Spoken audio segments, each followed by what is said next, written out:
ఇంకొకటి ఎండ దెబ్బ లక్షణాలు ఏంటంటే మామూలుగా గుండె వేగం బాగా పెరగడం, గుండె దడ లాంటిది రావడం, కళ్ళు తిరిగి కింద పడిపోవడం, ఆహ్, మా చర్మం పూర్తిగా డ్రైగా చెమట తేమ లేకుండా ఉండడం, మన బాడీ టెంపరేచర్ 105 డిగ్రీ ఫారెన్‌హీట్ కంటే ఎక్కువగా ఉండడం.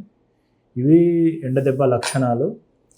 ఎండ దెబ్బ లక్షణాలు మొదటగా ఎఫెక్ట్ అయ్యేదంటే మన లివర్ సెల్స్. ఎందుకంటే లివర్ సెల్స్ అనేవి చాలా హీట్ సెన్సిటివ్ ఉంటాయి. అందుకే హెపటైటిస్, లివర్ ఫెయిల్యూర్ కూడా వెళ్ళే అవకాశం ఉంటుంది. మరి తీవ్రత ఎక్కువైనప్పుడు మన heart regulation function, thermal cardiomyopathy అంటాము. బీపీ డౌన్ అయ్యే అవకాశం కూడా ఉంటుంది. ఈ ఎండ దెబ్బ అనేది, హీట్ స్ట్రోక్ అనేది 2 టైప్స్ ఉంటుంది. Classical heat stroke, exceptional heat stroke. Classical heat stroke అంటే నార్మల్ పద్ధతిలో ఎండలో ఎక్కువగా ఉంటే క్లాసికల్ హీట్ స్ట్రోక్ అని వస్తుంది. ఎక్సెప్షనల్ హీట్ స్ట్రోక్ అంటే నార్మల్గా బాగా యంగ్స్టర్లో చూస్తుంటాం. ఎక్సెప్షనల్ హీట్ స్ట్రోక్ అంటే ఎక్కువగా రన్నింగ్ చేసేవాళ్ళు, ఎక్కువగా గేమ్స్ ఆడేవాళ్ళు, మజిల్ వర్కింగ్ ఎక్కువ ఉంటుంది కాబట్టి classical heat stroke, exceptional heat stroke అని వచ్చే అవకాశం ఎక్కువగా ఉంటుంది.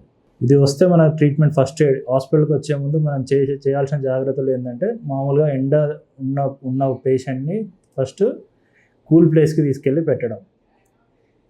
తర్వాత వెంటనే చాలా కూల్ వాటర్తో తన ఒళ్ళంతా తడిపి ఏసీ ప్లేస్లో అట్లా పెట్టాలి.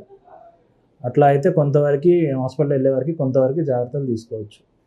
ఇలాంటి సిమ్టమ్స్ ఎవరికైనా కనిపిస్తే మీ దగ్గర ఉన్న హాస్పిటల్ వెంటనే సంప్రదించండి. Thank you.